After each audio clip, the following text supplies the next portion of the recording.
حضرت موسیٰ کلیم اللہ علیہ السلام کا زمانہ مبارکہ تھا، قحط پڑ گیا، بارش نہیں ہوتی۔ ہم لوگ نا اب تو خیر ہمارے پاکستان میں تو ٹیبل ٹاک ہوتی ہے، ٹاک شو ہوتے ہیں، ہمارے ہاں تو پتہ کیا جاتا ہے کہ بارش ہو کیوں نہیں رہی، پھر اس پہ یہ ہوتا ہے کہ دھواں بڑا چڑھ گیا ہے، حالات بڑے خراب ہیں، فلاں ایسے ہو گیا قحط کا۔ ہم تو اسباب تلاش کرتے رہتے ہیں نا جی، فوگ بہت زیادہ ہے، فلاں چیز ایسے ہے، فلاں چیز ایسے، ہم تو یہ تلاش کرتے رہتے ہیں۔ وہ لوگ یوں نہیں کرتے تھے، وہ سیدھے جا کے مصلوں پہ بیٹھتے تھے، اس لیے کہ وہ کہتے تھے جب رب چاہتا ہے تو پھر کوئی چیز کسی چیز کو روک سکتی، وہ سیدھے مصلے پہ بیٹھتے۔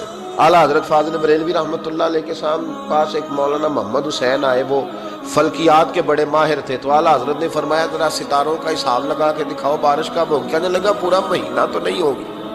تو اعلیٰ حضرت رحمۃ اللہ علیہ فرمانے لگے کہو کہ میرا علم کہتا ہے مہینہ نہیں ہوگی، اللہ چاہے تو ابھی ہو سکتی ہے۔ کہنے لگا جی وہ تو ٹھیک ہے پر میرا علم، وہ جیسے روز لوگوں نے پیر نیٹو حسین شاہ صاحب نہیں کھولے ہوتے کہ بارش کب آئے گی، اور اس کی طرف نہ دیکھ، مصلے پہ بیٹھ، مہربانی کر مصلے پہ بیٹھ، اللہ کی بارگاہ میں حاضر ہو، اس سے معافی مانگ، اسے منا تاکہ وہ رحمت کی بارش۔ کہنے لگا جی میرا علم کہتا ہے۔ تو اعلیٰ حضرت فرمانے لگے پھر وہی بات، تو کہہ اللہ چاہے تو بارش ابھی، لیکن یہ جو اڑ گئے ہیں نا بیچارے، یہ اڑ ہی گئے ہیں، یہ جہاں الجھ گئے ہیں وہاں یہ لوگ الجھ گئے، اللہ ہمیں الجھنے سے محفوظ فرمائے۔ تو اعلیٰ حضرت اٹھے تو فرمایا ٹائم کیا ہوا ہے گھڑی پہ؟ کہنے لگا جی 12۔ تو اعلیٰ حضرت نے گھڑی گھمائی، اب کیا بج گیا؟ کہنے لگا 4 بج گئے۔ فرمانے لگے بج گئے نا 4؟ کہنے لگا جی آپ نے گھڑی گھما جو دی ہے۔ فرمانے لگے اللہ بھی جب چاہے تو ستارے گھما دیتا ہے، اللہ بھی ستارے گھما دیتا ہے بارش۔ کہنے لگا جی وہ تو ٹھیک ہے پر مہینہ نہیں ہو سکتی۔ اڑا ہوا بندہ اس کا کوئی علاج ہے؟ جو اڑ جو جائے اس کے لیے قرآن کہتا ہے وَإِذَا خَاطَبَهُمُ الْجَاهِلُونَ قَالُوا سَلَامًا، اسے سلوٹ کرو دور سے، اسے کہو تو جان اور تیرا۔ کہنے لگا جی ہو نہیں سکتی پورا مہینہ۔ فرمانے لگے یار تو جا اپنا کام کر۔ وہ شخص کہتا ہے میں نے دروازہ کھولا اعلیٰ حضرت کا، کمرے سے باہر نکلا تو تیز بارش ہو رہی۔ واپس آیا تو میں نے کہا احمد رضا یہ عقیدہ کہاں سے لیا ہے؟ فرمایا دروازہ مصطفیٰ سے لیا ہے صلی اللہ علیہ وسلم۔ تو یاد رکھیں کہ اللہ کو منانا چاہیے، استغفار کرنا چاہیے، اس کی برکات۔ حضرت موسیٰ ساری قوم کو لے کے نکل گئے۔ آؤ بھائی میدان میں اللہ کی بارگاہ میں استغفار کریں اور بارش کا سوال کریں، بارش مانگے۔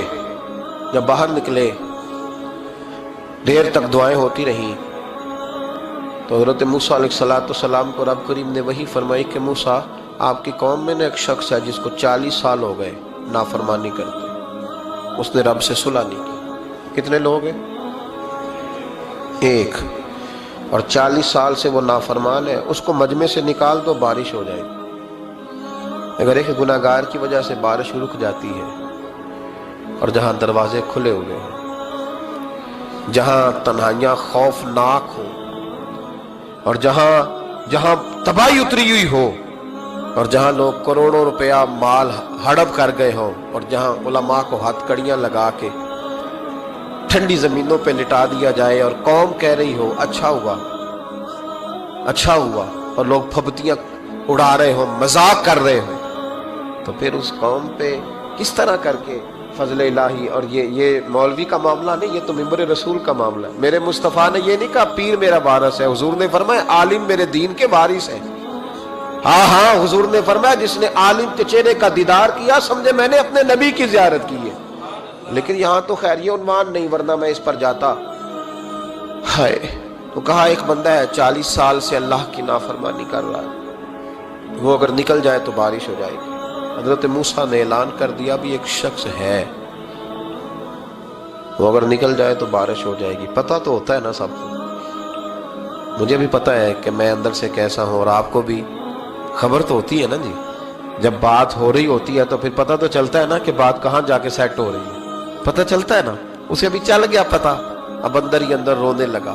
اور دیکھو امام رازی اور امام غزالی دونوں نے لکھا ہے کہ اس درد سے رویا، اس درد سے کہ ادھر والے کو بھی پتہ نہ چل جائے، مجمع کے اندر کھڑا ہے اور ادھر والے کو بھی استغفار، دیکھو ادھر والے کو پتہ نہ چل جائے اور ادھر والے کو بھی کہیں ہجوم میں غم میں بھی توہین نے ضبط غم نہ ہوئی۔ ہم اس احتیاط سے روئے کہ آنکھ نم نہ ہوئی۔ ہجوم میں غم میں بھی توہین ضبط غم نہ ہوئی. ہم اس احتیاط سے روئے کہ آنکھ نم نہ ہوئی. روئے بھی پر کسی کو آنسو نہیں دیکھنے دیے.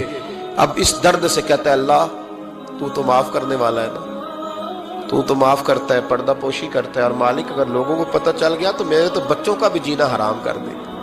یا اللہ میری تو آنے والی نسل بھی تڑپ کے وقت گزارے گی. مالک تو معاف کر دیا کرتا ہے, لوگ نہیں معاف کرتے. اے اللہ یہ میری خوبیاں بھول جائیں گے, میری خامیوں پر بات. مالک میں یہ ذلت نہیں برداشت کر سکتا, فضل فرما. حضرت موسیٰ نے دوبارہ اعلان کیا, نکلتے ہو کہ نہیں نکلتے؟ پھر تڑپا, خداوندا مجھے بے آبرو نہ کر. یہ ذلت اور رسوائیاں یہ نہیں برداشت ہوتی. اللہ درگزر. حضرت موسیٰ نے تیسرا اعلان کیا, نکلتا ہے یا میں پھر اس کا نام لوں؟ اللہ سے پوچھ کے نام لوں اس کا, بتاؤ کون ہے؟ اب تو تڑپ گیا, کہنے لگا مالک میں تیری بارگاہ میں استغفار کرتا ہوں, آئندہ نہیں کرتا, آئندہ نہیں کرتا. یہ لفظ ادا کیے, بندہ کوئی بھی نہیں نکلا. رب کریم نے بارش عطا کر دی, تیز بارش. جب برسی نا تیز بارش, تو لوگ تو می دیکھ کے دوڑ گئے. تو حضرت موسیٰ کہنے لگا یا اللہ مجھے بھی تو بتا, تو نے کہا تھا کہ جب تک بندہ نہیں نکلتا بارش نہیں ہوگی. تو نکلا کوئی بھی نہیں, بارش ہو گئی, ماجرا کیا ہے؟ تو رب کریم نے فرمایا موسیٰ بس اس نے مجھ سے صلح کر لی, اس نے مجھ سے صلح کر لی. اور امام غزالی نے لفظ لکھے, حضرت موسیٰ نے پوچھا, حالانکہ اللہ اپنے نبیوں کو غیب کے خزانے دیتا ہے, پوچھا کہ اے اللہ مجھے اس کا نام بتا دے. تو رب کریم نے فرمایا موسیٰ جب گناہگار تھا تب نہیں کسی کو بتایا, جب پاپی تھا تب نہیں بتایا, جب مجرم تھا تب نہیں بتایا, اب کیسے بتا دوں؟ فرمایا اس کی میری صلح ہو گئی ہے. اور فرمایا جو بارش نہیں نہ ہو رہی تھی وہ بھی اس کی وجہ سے نہیں ہو رہی تھی, اب جو ہوئی ہے نا تو یہ بھی اسی کی وجہ سے ہوئی ہے. یہ بارش اب جو ہوئی ہے تو یہ بھی یہ اس گناہگار کے سبب سے. اپنی راتیں اللہ کے ساتھ گزارے, مصلی پہ بیٹھے. میرے صاحب رحمۃ اللہ علیہ سے جب کوئی کہتا نا کہ بڑا پریشان ہوں تو کچھ بتائیں, تو فرماتے آج رات مصلی پہ بیٹھ کے اپنے رب سے بات کرنا, میں بھی بات کروں. بندوں کو دکھ بتانے سے عزت میں کمی آتی ہے, اور اگر اللہ کو بندہ اپنے دکھ بتائے تو اللہ عزتیں بڑھا دیتا ہے. ترمذی شریف کی حدیث ہے, نبی پاک علیہ السلام نے فرمایا اگر تو دنیا داروں کو دکھ بتائے گا تو اللہ تجھے غنی نہیں کرے گا, اور اگر تو اپنے رب کو بتائے گا تو اللہ بڑی جلدی تجھے دنیا سے بے نیاز کر دے. تجھے لوگوں کی ضرورت نہیں رہے گی. استغفار کرے, کثرت سے کرے, ذوق سے کرے, مصلی آباد رکھے.